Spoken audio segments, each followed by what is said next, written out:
Awal pertama kali beliau begitu mengalami santet ini, beliau tidak bisa jalan. Ketika beliau mau berdiri, beliau sampaikan kaki saya seperti ada paku. Ada indikasi bener suami ini disantet atau diguna-guna? Iya, kalau indikasinya seperti begitu, disantet. Itu sekitar jam 3 subuh, selalu terbangun di jam 3 itu. Ketika beliau bangun dan saya juga ikut bangun, dan saya sempat tanya beliau, ada apa begitu? Dan beliau sempat katakan, seperti ada orang yang menunggu saya di depan jendela. Suami saya kan hamba Tuhan. Kalau orang biasa disantet kan buat saya hal biasa ya.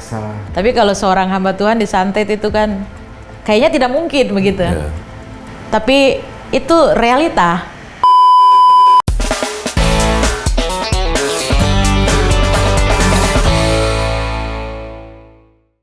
Banyak yang berkata bahwa kuasa gelap hanya bisa mengenai orang yang lemah. Tapi apa jadinya kalau seorang pendeta dapat disantet? Wow, gila, pembukaan opening keren. Pendeta dapat disantet? Iya. Iya. Nah, kita tanya aja. Kita tanya. Sudah bersama kita hari ini Kakak Yolanda. Halo Kakak Yolanda. Halo. Terima kasih ya sudah mau datang jauh-jauh dari Papua. Manokwari. Manokwari itu indah ya, Kak ya? Sangat indah. Sangat indah. Kapan-kapan kita ke Manokwari. Kita tur ya. Tur. Nantikan tur kami. Ke Manokwari Papua. Iya, diundang dong. Ya, ke Freeport juga. Oke Kak. Oke. Kak, ini kan kita dengar bahwa Kakak menikah dengan hamba Tuhan. Betul. Tapi dalam perjalanan hidup, pernikahan berapa lama tiba-tiba suami itu sakit? Boleh Kakak cerita? Boleh. Jadi saya menikah di tahun 2018. Ya, jadi awal pertama kali beliau begitu mengalami santet ini, pada hari pertama itu beliau tidur dan bangun, itu sekitar jam 3 subuh, selalu terbangun di jam 3 itu. Jadi berturut-turut beliau terbangun hari pertama, hari kedua, dan saya ngikutin saat itu. Dan saya sempat tanya beliau, ada apa begitu? Dan beliau sempat katakan, seperti ada orang yang menunggu saya di depan jendela kamar, seperti begitu. Tetapi ada keluarga besar harus bersama-sama dengan kami, dan saat itu datang bersama-sama dengan kami di rumah dengan kepercayaan saat itu. Sehingga mereka berpikir bahwa ini bukan sakit biasa menurut mereka, tapi ini sakit karena ada tangan manusia atau swangi. Ya. Swangi, no? Iya, kalau orang Papua bilang swangi. Swangi namanya. Oh, swangi. Jadi makhluk halus. Betul. Oh, namanya kalau di sini bilang demit lah ya. Iya. Seperti Kakak begitu. memang kondisi pada waktu itu keluarga bilang ini ada swangi yang ganggu Betul, nih. betul. Ya. Dan mereka sampaikan kepada saya dan suami saat itu bahwa hal ini tidak hanya bisa diselesaikan dengan doa, tetapi kekuatan harus dilawan dengan kekuatan saat itu. Jadi ya sebagai istri, dan saya sampaikan, ingatkan kepada suami, kita ini hamba Tuhan loh, kita punya kekuatan lebih dari semua kekuatan di muka bumi ini. Hal itu sih yang saya ingatkan Apa beliau. kata suami? Suami saat itu bersepakat dengan saya. Oke. Bersepakat di awal itu. Mau sepakat bersama-sama bahwa kita ini hamba Tuhan dan kita harus menjaga nama Tuhan. Nah, tapi perjalanannya ternyata karena keluarga begitu menuntut sehingga suami pun mengikut. Saat itu ada yang datang dengan membawa daun kayak tanaman begitu. Tanaman itu mereka kasih nama katanya daun merah. Itu untuk mengusir roh-roh jahat. Menurut mereka. Jadi daun itu dipetik, lalu pertama itu mereka kasih kebas-kebas di tubuh suami saya saat itu. Setelah itu mereka mau kebas ke saya. Saya bilang saya tidak perlu. Saya bilang begitu, saya tidak perlu dikebas-kebas seperti begini karena saya punya Tuhan sudah jaga saya. Saya sampaikan seperti begitu. Terus mereka akhirnya keliling rumah dan mereka sambil kebas-kebas, bahkan mereka menanam pohon itu di halaman rumah. Akhirnya situasi terburuk yang pernah terjadi pada Di awal beliau tiba-tiba nggak bisa makan karena lehernya seperti ada sesuatu yang mengganjal. Yang kedua, beliau tidak bisa jalan saat itu. Beliau tidak bisa jalan. Ketika beliau mau berdiri, beliau sampaikan kaki saya seperti ada paku. Jadi kalau taruh telapak kaki di lantai itu sakit sekali. Nah, ketika itu saya punya tim doa saat itu juga. Saya biasa dengan komunitas, ada tim doa. Waktu itu saya bilang saya nggak bisa berdoa sendiri. Saya butuh banyak hamba Tuhan yang berdoa. Dan saat itu memang mereka datang berdoa. Dan setelah itu beliau sempat batuk, ada darah. Ada darah. Nah, jadi waktu hamba Tuhan berdoa, ternyata ada penglihatan. Tuhan kasih penglihatan karena memang hamba Tuhan ini punya karunia penglihatan. Dan ada penglihatan yang beliau lihat. Apa itu? Waktu beliau melihat penglihatan itu, beliau tanyakan kepada suami saya, kamu kenal nggak dengan orang-orang seperti ini, ciri-cirinya seperti ini? Dan beliau sampaikan, iya saya tahu. Dan saya kenal karena mereka dekat sekali dengan saya. Ada indikasi bener suami ini disantet atau diguna-guna? Iya. Kalau indikasinya seperti begitu, disantet. Oh, disantet. Nah itu waktu keluarga dari mana-mana itu kirim, itu memang sudah tahu tuh bahwa itu disantet atau bagaimana? Sebenarnya kalau secara pribadi saya dengan suami tidak berpikir sejauh itu. Karena setahu saya kalau terjadi apapun ya kita cuma punya Tuhan. Itu. Jadi saya tidak berpikir sejauh ini ada santet. Tapi kalau ketika saya melihat karena keluarga datang dan ketika suami juga mengiyakan, itu terjadi. Itu terjadi. Nah kalau dari pandangan keluarga yang membawa suanggi-suanggi itu, karena masalah suami suka terbangun jam 2, apakah menurut mereka ini diganggu atau ada yang kirim? Menurut mereka lah? Menurut mereka ada yang kirim. Gitu. Jadi perlawanannya harus dengan kekuatan juga. Itu dasarnya. Itu dasarnya. Jadi mereka tahu suaminya kakak ini ada yang menyantet, mengirim. Menurut mereka ini harus dilawan.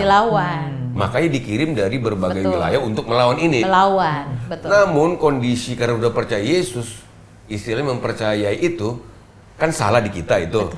Betul. Justru makin hidupnya terkurung ya. Iya, makin parah. Waduh. Iya, semakin parah. Dan saya melihat memang semakin parah ketika kami mengizinkan hal itu. Oke, nah ini menarik ya. Ketika pendeta itu melihat sebuah penglihatan, ada yang kenal gini. Nah momen itu, apakah kakak melihat kenapa nggak didoakan, kenapa nggak pelepasan aja gitu loh. Jadi saat itu ketika pendoa Tuhan kasih penglihatan itu dan sampaikan dan suami saya konfirmasi balik, iya betul ciri-cirinya itu dan belakangan memang dari gerak-gerik mereka ini sudah terlihat begitu. Tapi kan beliau tidak mencurigakan hal apapun begitu. Karena beliau berpikir ya saya tidak ada masalah apapun, saya kerja dan apapun yang saya kerjakan ini yang pertama buat Tuhan dan yang kedua buat lembaga begitu. Jadi saya nggak berpikir apapun. Itu. Jadi ketika terjadi demikian kami berdoa saat itu. Dan kami berdoa sampai selesai, memang ada doa pelepasan saat itu. Ketika berdoa itulah suami langsung batuk dan ada darah saat itu. Nah tetapi kembali lagi, ternyata ketika kami doa selesai, tapi keluarga kan masih terus mengizinkan hal itu. Jadi memang bertentangan sekali. Doa, pelepasan, keluar. Tapi esok hari atau kapan hari, keluarga datang lagi bawa suanggis, nambah lagi. Ya kayak rumah, ibaratnya rumah dibersihin, kotorin lagi. Jadi sebenarnya memang balik lagi ke pribadi juga ya. Mungkin suami juga ya entah waktu itu almarhum nggak enak juga sama keluarga atau terdesak atau seperti apa. Pernah nggak si suami, kakak cerita nih kan namanya suami istri dalam berdua, kenapa kamu mau mengikuti itu? Padahal kan kamu ngerti Tuhan Yesus. Kenapa kamu nggak marah kepada keluarga atau ya ambil sikap? Saya nggak. Pernah nggak tanya begitu? Jawaban suami apa? Saya pernah ngomong sama dia. Lalu dia bilang sama saya sudah tidak berdaya sayang. Dia cuma ngomong gitu. Dalam kondisi saya seperti begini, keluarga sudah datang semua dan mereka sudah membawa semua ke sini. Saya kalau mau melarang mereka, saya juga tidak enak. Karena keluarga sudah datang jauh-jauh.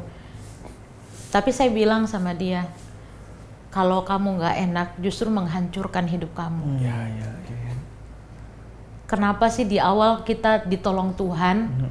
Tuhan udah tolong kita, Tuhan selamatkan kamu dari yang tadinya kamu seperti ketindisan, busa keluar dari mulut. Tuhan tolong kamu, masa iya sampai sejauh ini Tuhan nggak tolong? Tapi dia cuman bilang, ya saya nggak bisa berbuat apa-apa. Itu namanya ketika kita berkompromi ya. Betul. Ketika kita berkompromi dengan kuasa kegelapan, maka sebenarnya kita mengizinkan dia untuk menguasai hidup kita secara tidak langsung. Betul. Lalu kita berusaha lagi berdoa, tetapi karena kita sudah berkompromi, ya Tuhan kan beri kita kebebasan. Betul. Artinya, memang kita ketika kita percaya Yesus, kita menjadi milik Yesus. Tapi ketika kita membuka celah, iblis itu pelan-pelan menguasai dan kita semakin membuka, maka kita makin hari makin menjadi terkunci. Betul. Wah, menurut kamu gimana tuh? Betul banget.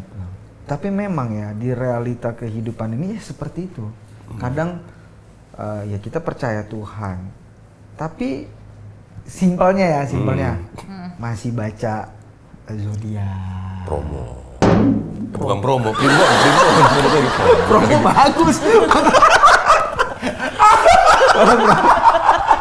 Aduh. Kayaknya udah tanggal muda. Iya, promo lagi. Primbon. Iya. Maksudnya kayak kita ketemu ya, kadang kita ketemu orang gitu.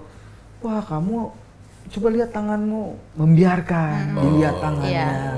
Gitu ya. Padahal mungkin cuman biar pengen tahu, tetapi Semakin percaya ya. itu kan membuka celah walaupun Betul. sekecil apapun. Kita nggak Iya. boleh membuka celah dalam hal seperti itu ya. Betul. Atau sering gini lah, Gimana?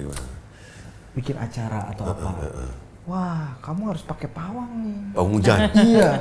Ada orang kesurupan. Ya. Terus tiba-tiba dia bilang neneknya datang. Dia punya nenek moyang nih. Dia punya nenek moyang datang. Nenek moyang datang langsung dia bicara. Ini begini. Percaya. Itu kan langkah awal. Betul. Jalan pembuka. Iya. Begitu dia mulai percaya lagi, dia percaya lagi. Nah, kayak gitu yang kejadian suami mungkin. Betul. Nah, kalau di kakak ini lihat seperti apa suami itu pada akhirnya? Pada puncak akhirnya. Pada puncaknya itu sampai betul-betul tidak berdaya itu. Jadi terakhir sebelum beliau nanti kita bawa ke rumah sakit dan dipanggil Tuhan, itu ada keluar paku dan kayu kecil kayak dililit gitu. Itu keluar dari perut. Kok bisa? Iya. Jadi pada saat itu dalam kondisi itu kan saya dampingi suami dan ada teman yang orang dari suku lain juga. Dia bawa salah satu pastor dan dia sampaikan beliau ini bisa berdoa. Dan pada saat itu beliau datang, beliau berdoa dan bawa air beliau doakan. Setelah doakan, beliau usap dari bagian kepala sampai pada kakinya. Waktu sampai pada kakinya, lalu dia bilang ini ada sesuatu dan dia cabut ada paku di kaki. Secara saya sendiri pun selama ini saya tidak mempercaya hal itu ya. Nggak pernah lihat juga. Nggak pernah lihat. Tapi saat itu bener tercabut paku. Saat itu paku dicabut dari kakinya sehingga beliau bilang ini yang membuat dia tidak bisa jalan.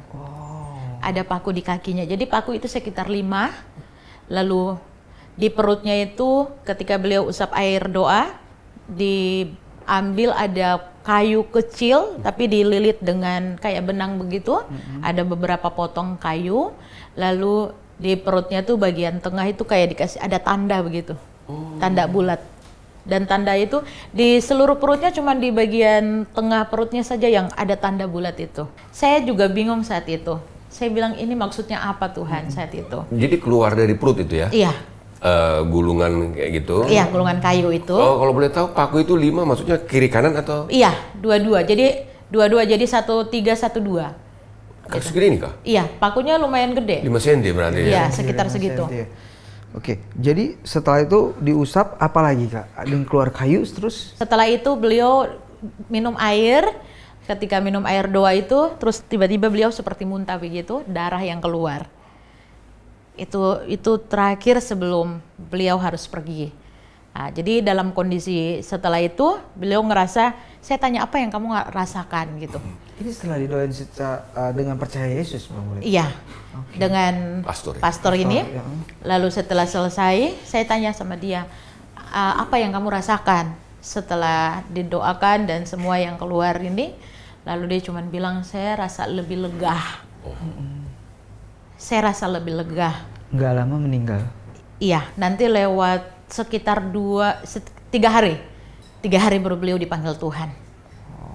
Berarti kita percaya dia sudah mengalami pelepasan. Betul. Secara Waktu sebelum meninggal nih, dengan keluar paku, apakah ada doa minta ampun yang kakak pimpin? Betul. Coba kakak cerita. Jadi pada saat itu saya dengan keluarga saat itu kami berdoa dan memang saya juga minta tim doa datang. Saat itu memang mereka puji Tuhan respon baik sekali dan waktu itu kami berdoa. Kami doa, saya memang minta ampun sama Tuhan yang pertama karena melewati proses yang panjang ini kami mendua. Kami mendua hati. Iya kan? Kami percaya ke sana dan percaya ke sini kan. Ada kakak ya lagu ya? Jangan mendua ya kakak ya. Gimana lagunya? Apa lagu ya? Gimana Kak? Primbon aja promo. Kakak, coba lanjut dulu. Saya lagi pusing juga ini penontonannya. Jadi bagaimana kakak itu tadi? Iya, saat itu kami berdoa minta ampun sama Tuhan dan disitulah doa pelepasan juga buat beliau. Pengampunan, doa pengampunan dan semua puji Tuhan. Setelah berdoa, saya tanya apa yang kamu rasakan? Dia bilang saya lebih lega. Ya. Tuhan dia masih bisa mengampuni. Masih ya, bisa, iya. Doa pengampunan ya. Doa pengampunan. Artinya tubuh bolehlah celaka tapi jiwanya kembali kepada Tuhan ya. Betul. Nah kakak kenapa melakukan itu? Mungkin karena melihat semua ini, apa yang membuat kakak melakukan itu? Saya lakukan hal itu karena saya berpikir kalau saya tidak lakukan hal itu, saya nggak mau dia pergi dengan sia-sia. Dalam pengertian belum melepaskan semua. Manusia bisa melakukan kesalahan, tapi pada intinya harus kembali kepada Tuhan ya. Betul.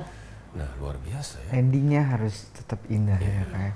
Nah ini juga saya diingatkan memang mendua itu seperti bangsa Israel juga gitu kan. Mendua. Waktu itu dia kan bikin lembu emas. Betul. Nah itu celah kan. Oh iya, dia lembu. Celah makanya kutuk turun dari situ. Akhirnya setelah didoakan, mungkin ya kita nggak pernah tahu jalan Tuhan. Betul. Seperti apa rencana Tuhan. Tapi yang kita percaya sekarang almarhum sudah di surga bersama Tuhan karena sudah melakukan pengampunan. Dan apa kak hal dari yang kakak lihat, pelajari dari perjalanan ini, melihat setiap struggle yang terjadi itu bagaimana? Ya, dari perjalanan ini saya melihat bahwa kalau kita sudah ada di jalan yang benar, kita sudah melayani Tuhan dan kita ini adalah anak Tuhan, jangan pernah kita membuka kesempatan kepada hal-hal yang lain. Karena ketika kita membuka diri dan kesempatan kepada hal-hal yang lain, justru kita yang mengalami kecelakaan itu nanti. Sampai nyawa kita pun bisa hilang. Sebenarnya ini menjadi pelajaran juga bagi saya secara pribadi ya, sebagai istri dan terutama bagi keluarga. Saya selalu ingatkan bahwa kita ini ada yang ciptain kita. Yang menciptakan kita tuh lebih kuat daripada yang ada di dalam dunia ini. Gitu. Jadi kita cuman satu yang kita butuhkan adalah Tuhan, bukan yang lain. Gitu. Jadi itu kesempatan bersama dengan suami dan melihat semua yang terjadi. Dengan peran saya juga sebagai istri mungkin tidak terlalu maksimal ya, karena keluarga banyak juga terlibat di dalam. Tapi selalu saya bilang sama suami bahwa apapun yang terjadi, saya tidak mungkin meninggalkan kamu. Gitu. Sampai saya juga meninggalkan pekerjaan saat itu. Karena cinta. Karena sayang saya sama suami dan saya harus mengabdi, mengurus suami saya saat itu. Dan saya mengambil keputusan untuk keluar dari pekerjaan saat itu. Pada waktu itu ya. Pada saat beliau sakit itu dan saya harus mengabdi sampai beliau pergi ya? Untuk merawat beliau. Suami dipanggil Tuhan tetapi sudah dilayani doa pelepasan dan kembali kepada imannya kepada Tuhan. Namun karena dia sudah menyerahkan tubuhnya kepada suangi-suangi dan iblis, dia akhirnya mengalami meninggal ya. Meninggal. Nah, kakak ini ada teman-teman kita dari sidang jemaat yang lain. yang ingin bertanya. Dia sudah mengantuk sekali kakak karena dia nunggu lama sekali nih. Dia udah persiapan dari Udah persiapan nih semalam dia Siap. pertanyaan-pertanyaan. Oke, buat teman-teman yang ingin bertanya. Bertanya. Kakak saya mau tanya, tadi kakak bilang suami kakak kena apa ya, guna-guna apa santet Iya. gitu. Setahu saya kalau di daerah saya itu kalau kena santet itu orang itu punya masalah atau punya musuh atau punya orang yang nggak suka gitu maksudnya. Iya. Apakah kakak pernah tanya ke suami kakak apakah ada musuh, apa ada orang yang nggak suka sama suami kakak? Makasih. Oke. Boleh kakak jawab? Baik. Jadi sebenarnya kalau untuk masalah kami puji Tuhan tidak punya masalah dengan siapapun. Tapi saya melihat dalam hal ini ada iri hati. Karena suami punya posisi mungkin di jabatan, pekerjaan, sehingga orang mungkin ingin untuk ada di posisi itu, tapi karena tidak bisa, sehingga inilah yang mereka lakukan dengan cara yang tidak baik, menjatuhkan sampai pada akhirnya beliau pergi. Bagaimana Pak Mas Priyo sudah? Kasih lagi.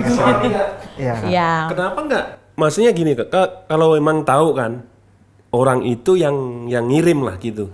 Kenapa enggak dari pihak kakak ketemu nih? Kalau benar-benar orang ini yang ngirim, kita datengin gitu. Maksudnya kayak ya pemulihan apa gimana gitu. Kalau benar-benar orang itu yang ngirim gitu kak. Oh coba kakak. Oke, memang pada saat itu ketika dikonfirmasi sama almarhum, ketika doa dan dapat penglihatan itu dikonfirmasi sama almarhum, pada saat itu almarhum cuma bilang bahwa kita tidak punya bukti secara fisik, ya kan, dalam pengertian kita nggak ketangkap basah nih, ya kalau pencuri kita tahu dia mencuri, ada bukti. Ini tidak, yang kita lakukan adalah, yang saya cuma bisa lakukan adalah saya mengampuni. Ini karena percaya Yesus ya? Karena percaya Yesus. Hal itu yang dia cuma sampaikan, saya cuma mau melepaskan pengampunan sebelum dia harus pergi.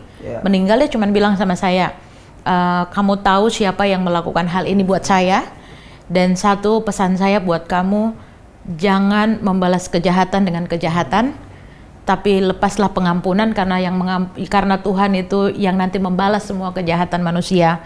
Jadi siapapun yang melakukan hal yang tidak baik, jangan kamu sakit hati, jangan kamu membalas, tapi ingat terus berbuat baik. Cuman itu yang dia sampaikan buat saya.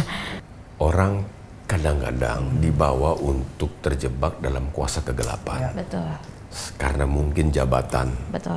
Susah naik jabatan. Iya. Bagaimana caranya supaya cepat naik jabatan? Ditawarkanlah. Kamu nih bagi tipu daya. Iya. Mungkin kelihatannya sepertinya oke, tapi kan sedang memperdaya. Kedua, ekonomi kita sulit. Betul. Bagaimana caranya supaya dagang kita ini lancar? Pakailah namanya opo-opo dan lain sebagainya, supaya orang tertarik membeli atau orang bisa pelanggan itu banyak datang. Betul. Tapi itu membuat kita binasa. Jadi apapun dengan cara yang praktis, cepat, instan, iblis selalu akan menawarkan hal itu. Untuk kita cepat-cepat mau menikmati dan merasakan itu. Tetapi bagi kita orang Kristen atau orang percaya Yesus, itu adalah kita melakukan kesalahan besar. Betul. Dan Tuhan sangat benci mendua.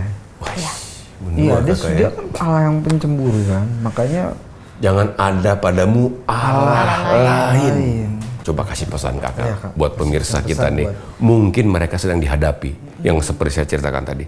Baiknya seperti apa kakak? Iya, kalau dari saya secara pribadi dengan kondisi yang saya alami, sampai akhirnya saya harus kehilangan suami, ya saya pesan bagi pemirsa dimanapun berada bahwa ingat, ketika mengalami apapun, yang pertama jangan lupa Tuhan. Karena Tuhan itu di atas segalanya. Yang kedua, tetap berkomitmen. Kalau kita nggak komitmen untuk menjaga bahwa kita membuka celah kepada yang lain, berarti kita siap-siap untuk menerima hal-hal yang tidak kita inginkan. Suami saya kan hamba Tuhan. Kalau orang biasa disantet kan buat saya hal biasa ya. Biasalah. Tapi kalau seorang hamba Tuhan disantet itu kan kayaknya tidak mungkin begitu. Tapi itu realita yang terjadi. Tapi karena melakukan kesalahan ya, Kak? Melakukan kesalahan. Ya, itu tadi memberikan kesempatan dan celah itu.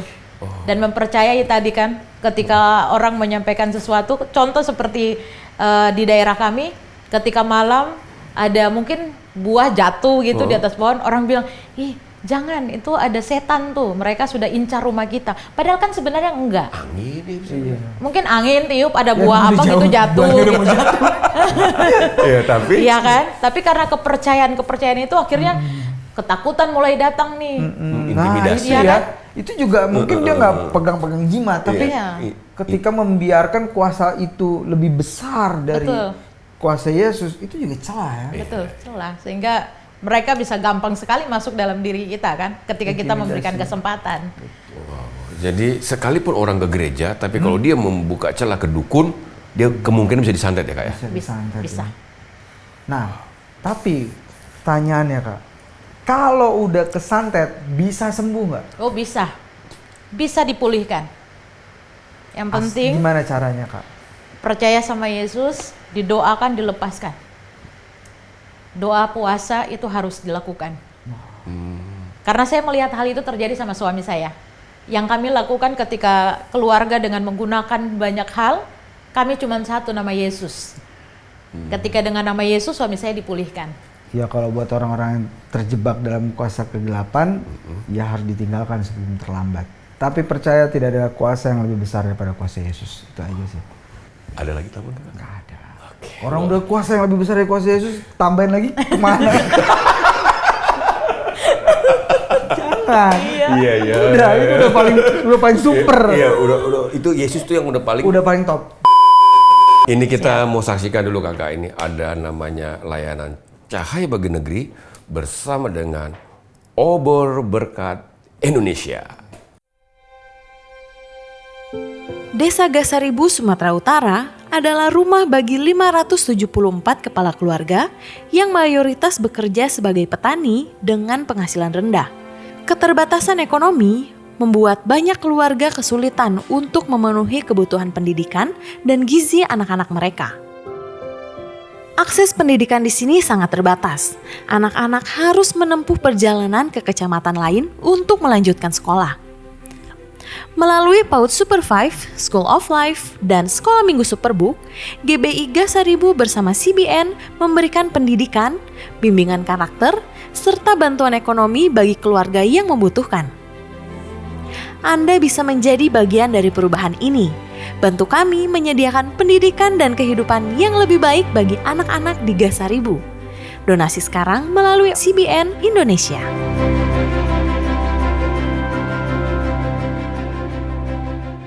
Seperti program Pak Prabowo ya, makanan Ya, makan gratis. sarapan Jadi gratis. membantu kan? Membantu.